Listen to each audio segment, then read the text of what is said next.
కారణాంకం ఏదైనా ఒక సంఖ్యను మరో సంఖ్య శేషం లేకుండా భాగించినట్లయితే ఆ సంఖ్య మొదటి సంఖ్యకు కారణాంకం అవుతుంది. ఉదాహరణకు 4ను 2చే భాగించినప్పుడు శేషం 0 వస్తుంది. కాబట్టి 2ను 4 యొక్క కారణాంకం అంటాము. ఒక సంఖ్య దాని కారణాంకాలకు గుణిజం అవుతుంది. ప్రతి సంఖ్యకు 1 అనేది కారణాంకం. ప్రతి సంఖ్య కూడా దానికదే కారణాంకం. ప్రతి కారణాంకం ఇచ్చిన సంఖ్య కంటే తక్కువ లేదా సమానం. సంఖ్య యొక్క కారణాంకాల సంఖ్య అనేది సమానం. సంఖ్య యొక్క గుణిజం సమానం లేదా ఎక్కువ. సంఖ్య యొక్క గుణిజాల సంఖ్య అనంతం.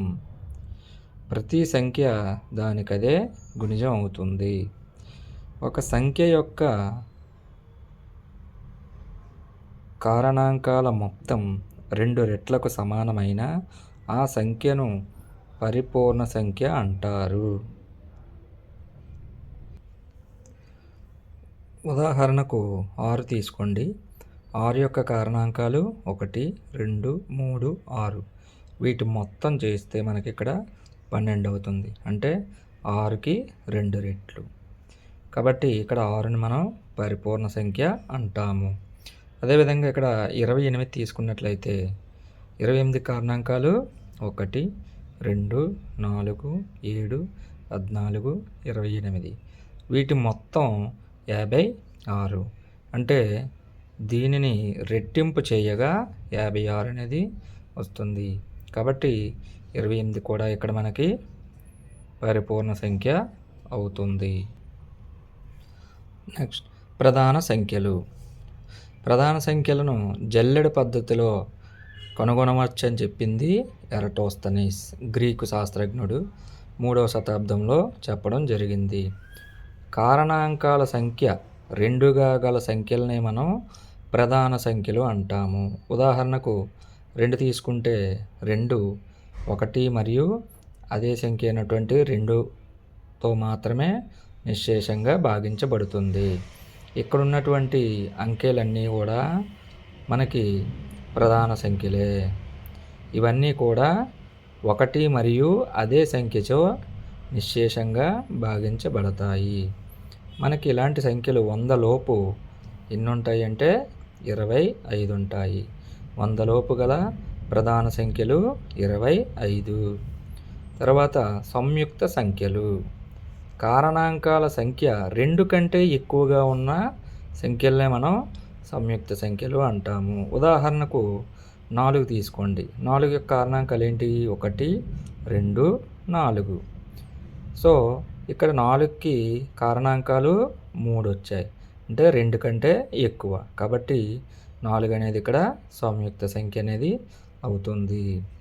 ప్రధాన సంఖ్య సంయుక్త సంఖ్య 2 కూడా కాని సంఖ్య ఏదైనా ఉందంటే అది 1.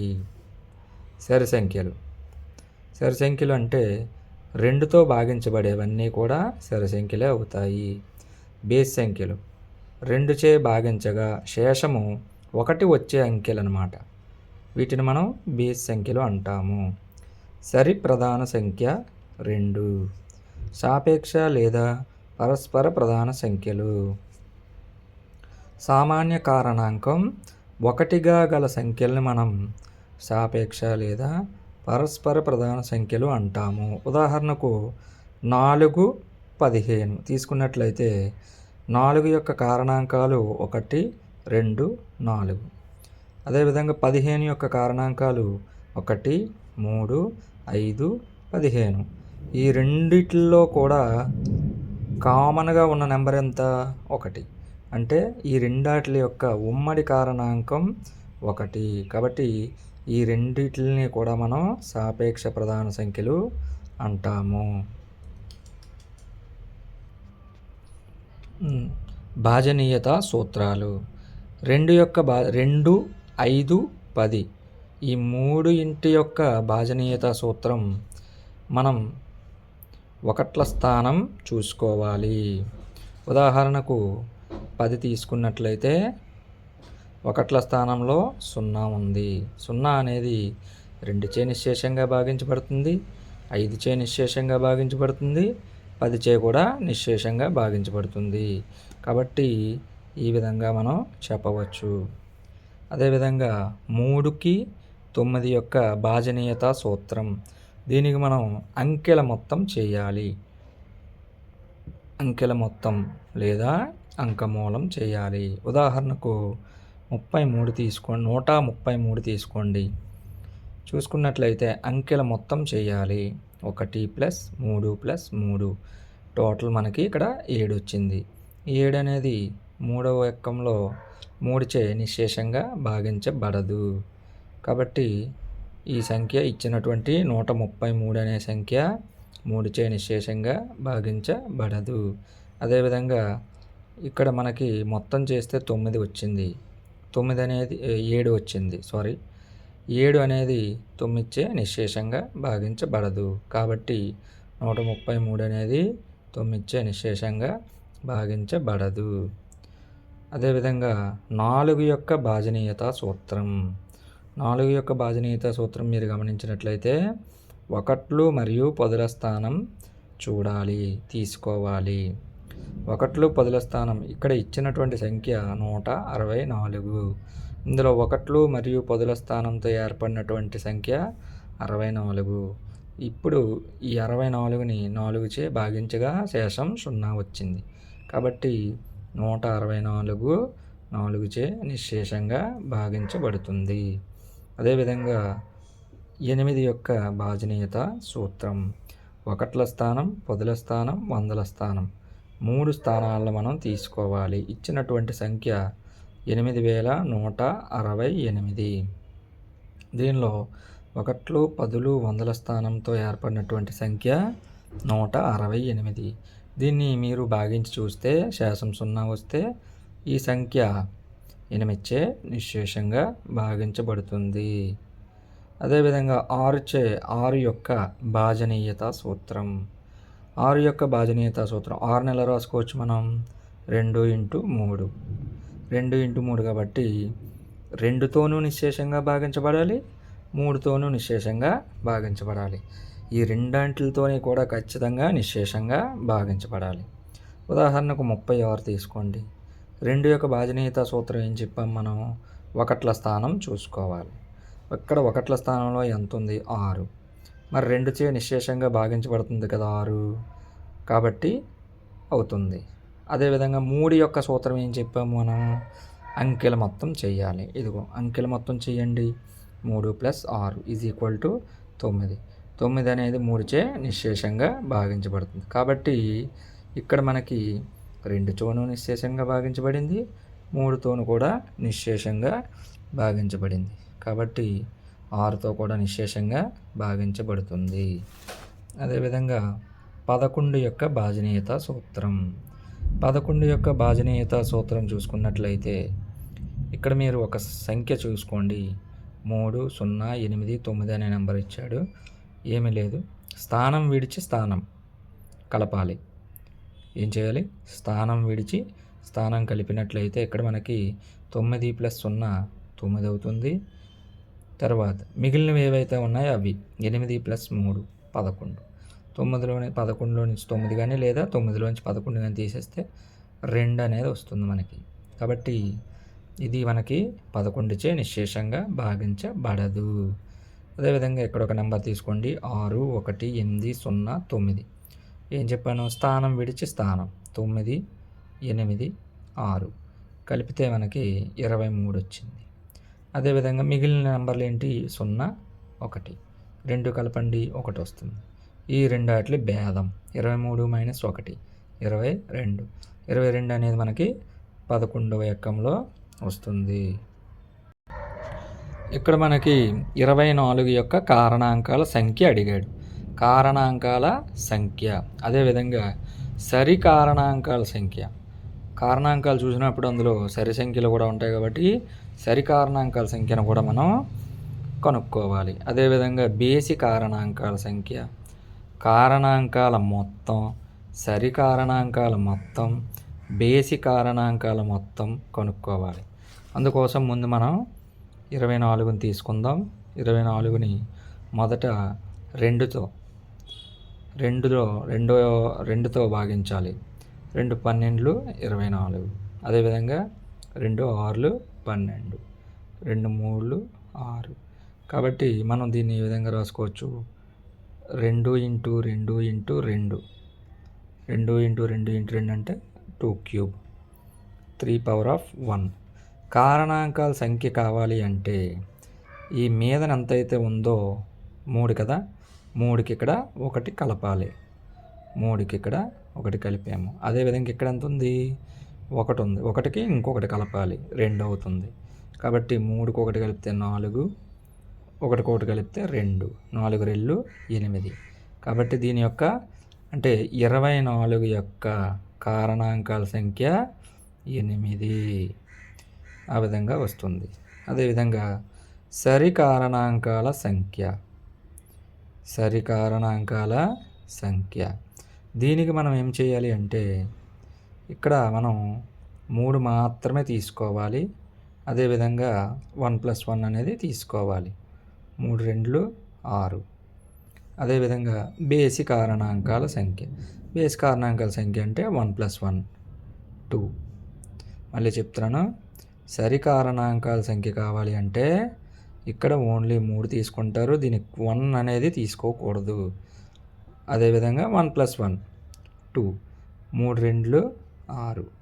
అదేవిధంగా బేసి కారణాంకాల సంఖ్య అంటే ఇది తీసుకుంటే సరిపోతుంది, 1 + 1 2. అదేవిధంగా ఇప్పుడు మనకి కారణాంకాల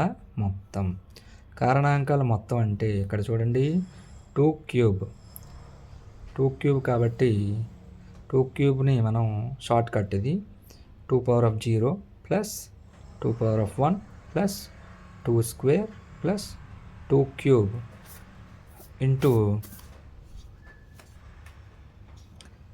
ఇంటూ 3⁻1 కాబట్టి 3⁻0 + 3⁻1 ఈ విధంగా తీసుకోవాలి. మళ్ళీ చెప్తున్నాను చూడండి, 2³ అంటే దీన్ని ఎలా రాయాలి? 2⁻0 + 2⁻1 + 2² + 2³ అయిపోయింది. తర్వాత 3⁻1 అంటే 3⁻0 + 3⁻1. ఇక్కడ మనకు మధ్యలో ఇంటూ చేయాలి. 2⁻0 వాల్యూ 1, 2⁻1 వాల్యూ 2, 2² అంటే 2 × 2 4, 2³ అంటే 8. అదేవిధంగా 3⁻0 వాల్యూ 1, 3⁻1 అంటే 3. ఇప్పుడు ఈ లోపల ఉన్న ముందు మనం కలుపుకుంటే 15 × 4, 15 4 60. అంటే ఈ 24 యొక్క కారణాంకాల మొత్తం మనకి 60 వచ్చింది. ఇప్పుడు మనం బేసి కారణాంకాలను కనుక్కుంటే సరిపోతుంది. బేసి కారణాంకాల మొత్తం అంటే 1 + 3. బేసి కారణాంకాల మొత్తం అంటే 1 + 3 చేస్తే మనకి 4 వస్తుంది. ఇప్పుడు సరి కారణాంకాల మొత్తం కావాలి. సరి కారణాంకాల మొత్తం అంటే ఎలా వస్తుంది? మొత్తంలో నుంచి, మొత్తం 60 కదా, 60లో నుంచి బేసి కారణాంకాల మొత్తం 4 తీసేస్తే 56 అనేది వస్తుంది. కసాగు 20, 28, 36ల కసాగు కనుక్కోవడం. ముందుగా చిన్న ప్రధాన సంఖ్య అయినటువంటి 2తో మనం భాగించవలసి ఉంటుంది. 2 10ల 20, 2 14ల 28, 2 18ల 36. అదేవిధంగా మళ్ళీ 2తో 2 5లు, 2 7లు 14, 2 9ల 18. ఈ విధంగా మనకి కసాగు అనేది వస్తుంది. అదేవిధంగా గసాబా చూసుకున్నట్లయితే మొదటి పద్ధతి, మొదట 20ని తీసుకుంటాం, తర్వాత 28ని తీసుకుంటాం, తర్వాత 36ని తీసుకున్నట్లయితే 2తో సరి ప్రధాన సంఖ్య అయినటువంటి 2తోనే మళ్ళీ మొదలు పెట్టాలి. 2 10లు 20, 2 5లు 10. అదేవిధంగా 2తో 2 14లు 28, 2 7లు 14. అదేవిధంగా 2తో 36 కాబట్టి 2 18లు 36, 2 9లు 18, 3 3లు 9. ఈ విధంగా ఇక్కడ 20ని ఎలా రాసుకోవచ్చు? 2 ఇంటూ 2 ఇంటూ 5. అదేవిధంగా 28 2 ఇంటూ 2 ఇంటూ 7. అదేవిధంగా 36 2 into 2 into 3 into 3. 2 into 2 into 3 into 3. ఇప్పుడు గసాబా మనకి ఏమొస్తుందంటే, గసాబా అంటే ఇక్కడ ఇచ్చినటువంటి 3 అంకెల్లోని కూడా ఉండాలి. 3 అంకెల్లో బ్రాకెట్ పెట్టుకుని చూసుకో, మీరు ఇక్కడ అబ్జర్వ్ చేయండి. ఇక్కడ 2 ఉంది, అదేవిధంగా ఇక్కడ 2 ఉంది. కేవలం అవి మాత్రమే మనం తీసుకోవాలి. ఈ విధంగా తీసుకుంటే మనకి ఆన్సరు 4 వస్తుంది. అలా కాకుండా కసాగు అడిగితే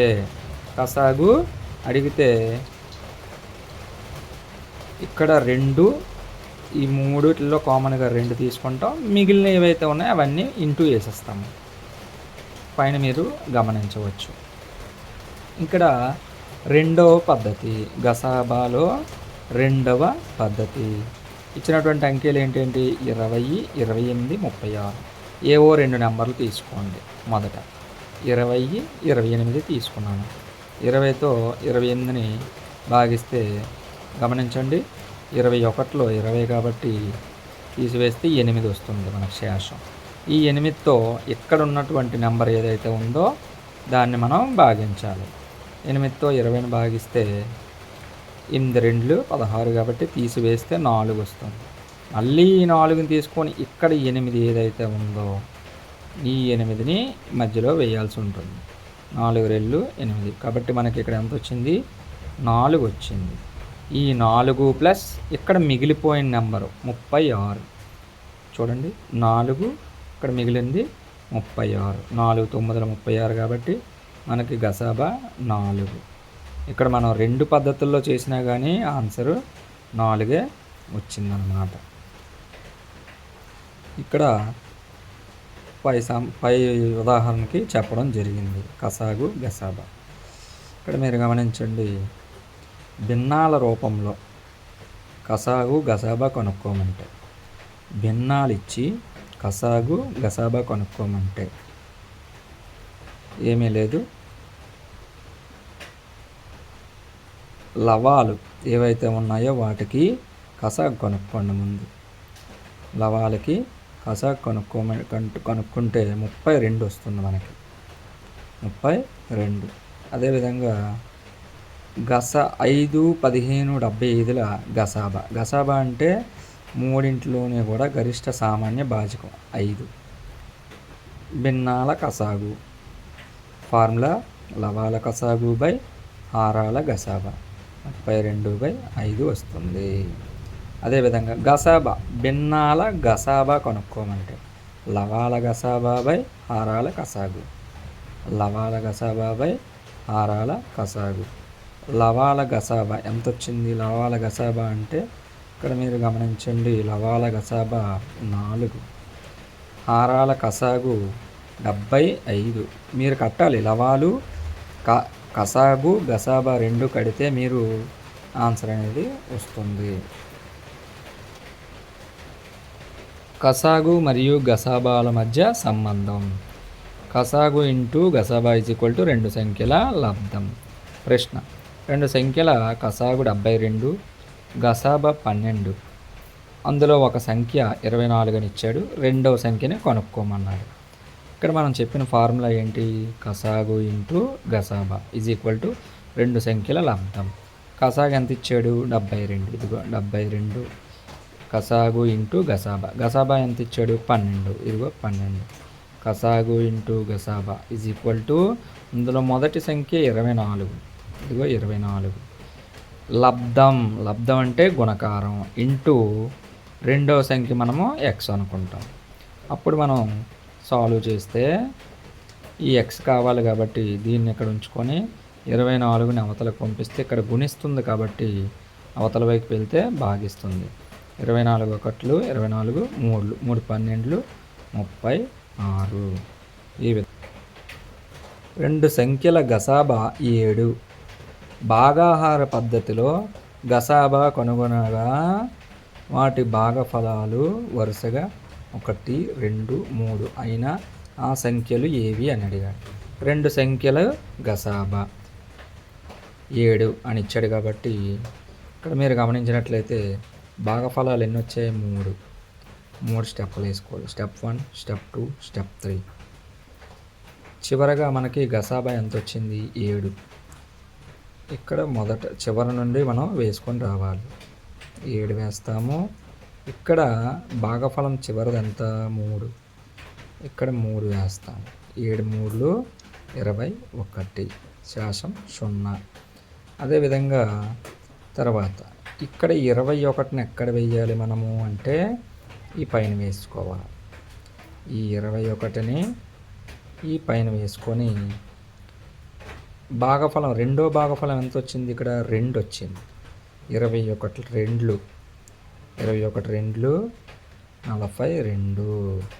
42. ఇక్కడ శేషం ఎంత వచ్చింది? 7. శేషం ఎంత వచ్చింది?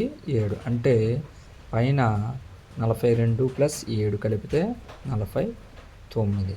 ఎంత వచ్చింది? 49. మళ్ళీ ఈ 49ని మనం ఇక్కడ వేసుకుంటాం. అదేవిధంగా ఇక్కడ 1 ఉంది కాబట్టి ఈ 1ని ఇక్కడ వేస్తాము. 49 1 49. 49 వేసుకున్నట్లయితే మళ్ళీ 49 + 21 కలుపుతాం. 49 + 21 కలిపితే 70 వస్తుంది.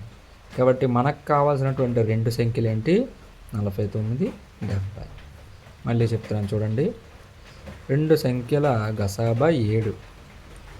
గసాబా వచ్చింది కాబట్టి ఇది గసాబా చివరి స్థానంలో వచ్చింది. భాగాహార పద్ధతిలో సాధించగా వాటి భాగఫలాలు 1, 2, 3 అన్నాడు. చివరగా ఏదైతే ఉందో ఇక్కడ నుండి వేసుకుంటూ రావాలి. కింద నుండి 3 అన్నాడు కాబట్టి 3 సార్లు భాగాహారం అనేది ఇక్కడ జరుగుతుంది. కాబట్టి మొదటిగా ఇక్కడ నుండి మనం వేసుకొని వస్తాం. గసాబా ఆల్రెడీ 7 ఇచ్చాడు కాబట్టి 7 3 21. ఇది స్టెప్ 1 అయిపోయింది. నెక్స్ట్ ఈ 21 ఎక్కడికి వెళ్తుంది? ఇక్కడికి వస్తుంది. ఇక్కడ 21 వేస్తాము. ఇక్కడ ఎంత వేయాలి? 3 అయిపోయింది కాబట్టి నెక్స్ట్ 2. ఇక్కడ 2 వేయాలి. 21 2 ఎంత? 42. 42కి ఇది కలపాలి. 42కి 7 కలపాలి. 49 అవుతుంది. మళ్ళీ 49ని మనం ఎక్కడ వేయాలి? పైన వేయాలి. 49. ఇక్కడ భాగఫలంలో ఎంత మిగిలింది? 1. ఇది భాగఫలం కాబట్టి ఇక్కడ 1 వేస్తాం. 49 1 49. 21 49 కలిపితే మనకి 70 అనేది వస్తుంది. కాబట్టి మనకి కావాల్సినటువంటి సంఖ్యలు 49 మరియు 70. ఇక్కడ మీరు గమనించండి. మార్నింగ్ వాక్లో 3 వ్యక్తులు కలిసి నడుస్తున్నారు. వారి అడుగుల కొలతలు వరుసగా 80 సెంటీమీటర్లు, 85 సెంటీమీటర్లు, 90 సెంటీమీటర్లు. అయితే అందరూ ఒకే దూరాన్ని అడుగుల్లో పూర్తి చేసేలా నడవాల్సిన కనీస దూరం అనగా మనం కసాగు కట్టాల్సి ఉంటుంది. ఈ 3 మనం కసాగు కడితే మనకి ఆన్సరు 12,240 సెంటీమీటర్లు అనేది వస్తుంది. ఈ విధంగా మనం కనీస దూరం గమనించాలి. ఇక్కడ లెక్కల్లో ఏమైతే అడుగుతున్నాడో వాటిని మనం అబ్జర్వ్ చేయాల్సి ఉంటుంది. అదేవిధంగా ఇక్కడ రెండోది గమనించినట్లయితే 12, 16, 24 మరియు 36లచే భాగించినప్పుడు ప్రతిసారి శేషం 7 వచ్చే కనీస అనగానే ఎల్సిఎం కట్టాలి. కనీస అనగానే మనం కనుక్కోవాల్సింది కసాగు. ఈ విధంగా మనం కట్టినట్లయితే మనకి సమాధానం 144 వస్తుంది. కానీ వాడేమన్నాడు? శేషము 7 రావాలన్నాడు. 7 12తో 144ని భాగిస్తే శేషం 0 వస్తుంది. కాబట్టి మనకి 7 రావాలి అంటే ఏం చేయాలి? ఈ 144కి 7 కలపాలి. 144కి 7 కలిపితే ఎంత వస్తుందండి? 151. అది మన ఆన్సర్ అవుతుంది. ఇక్కడ మీరు గమనించండి. రేణు 75 కిలోలు మరియు 69 కిలోల బరువున్న 2 బస్తాల ఎరువులను కొనుగోలు చేసింది. ఎరువుల బరువును ఖచ్చితమైన సార్లు కొలవగల గరిష్ట బరువు గరిష్ట అనగానే మనం గసాబా కనుక్కోవాలి. గసాబా మీకు ఆల్రెడీ కట్టడం వచ్చు. అదేవిధంగా ముగ్గురు అబ్బాయిలు కలిసి ఒకే స్థలం నుండి కాలినడక మొదలుపెట్టారు. వారి అడుగులు వరుసగా 63 సెంటీమీటర్లు, 70 సెంటీమీటర్లు, 77 సెంటీమీటర్లు. అందరూ దూరాన్ని అడుగులు పూర్తి చేయడానికి ప్రతి ఒక్కరు పూర్తి చేయవలసిన కనీస దూరం. కనీస కసాగు. గరిష్ట బరువు గసాబా. అదేవిధంగా గది పొడవు, వెడల్పు, ఎత్తులు ఇచ్చాడు. అయితే గది యొక్క 3 కొలతలు కొలవగల పొడవైన టేపును కనుక్కోండి. ఇది కూడా మనం ఎల్సిఎంఏ చేయాల్సి ఉంటుంది. అదేవిధంగా 6 మరియు 8 మరియు 12లచే ఖచ్చితంగా భాగించబడే అతి చిన్న అన్న కనిష్ట అన్న కసాగు కట్టాల్సి ఉంటుంది. 6కి 8కి 12కి కసాగు కడితే ఆన్సర్ మనకు కావాల్సినటువంటి అంకె వస్తుంది. అదేవిధంగా 8, 10, 12లచే ఖచ్చితంగా భాగించబడే పెద్ద 3 అంకెల సంఖ్యను నిర్ణయించండి. పెద్ద 3 అంకెల సంఖ్యను నిర్ణయించండి. దీనికి మనం కసాబు కనుక్కుంటే 120 వస్తుంది మనకి. 120. కానీ వాడు 3 అంకెల్లో పెద్దది అడిగాడు. 3 అంకెల్లో పెద్దది అడిగాడు కాబట్టి 121లో 120, 122లో 240, ఆ విధంగా 128లో 960. కాబట్టి ఆన్సర్ దీనికి 960 అవుతుంది. అదేవిధంగా 3 వేరు రోడ్డు క్రాసింగ్ వద్ద ట్రాఫిక్ లైట్లు వరుసగా 48 సెకండ్లు, 72 సెకండ్లు, 108 సెకండ్ల వద్ద మారుతాయి. ఉదయం 7 గంటలకు అవి ఏకకాలంలో మారితే ఏ సమయంలో మారుతాయి? ఎల్సిఎం దీనికి కూడా. అదేవిధంగా 3 ట్యాంకర్లలో ఇచ్చాడు. 403 లీటర్లు, 434 లీటర్లు, 465 లీటర్ల డీజిల్ ఉన్నాయి. 3 ట్యాంకర్లను ఖచ్చితమైన సార్లు కొలవగల కంటైనర్ పాత్ర యొక్క గరిష్ట సామర్థ్యాన్ని గసాబా. 6, 15, 18లతో భాగించినప్పుడు ప్రతి సందర్భంలో శేషం 5 వచ్చే అతి చిన్న సంఖ్యను కనుక్కోండి. దీనికి మనం కసాగు కనుక్కొని దానికి శేషం 5 అన్నాడు కాబట్టి +5 చేయాల్సి ఉంటుంది. అదేవిధంగా 18, 24, 32ల చేత భాగించబడే అతి చిన్న 4 అంకెల సంఖ్యను కనుక్కోండి. ముందు మనం ఎల్సిఎం కట్టాలి. ఎల్సిఎం కట్టిన తర్వాత 4 అంకెల సంఖ్యల వరకు మనం చేయాల్సి ఉంటుంది. ఇక్కడ ఏ విధంగా అయితే ఇక్కడ 5వ లెక్కకి ఏ విధంగా అయితే మనం చేసామో అదేవిధంగా ఈ లెక్క కూడా మనం చేయాల్సి ఉంటుంది. ఇక్కడ కసాగు కనుగొనమన్నాడు. తర్వాత కసాగుని కనుగొనమన్నాడు.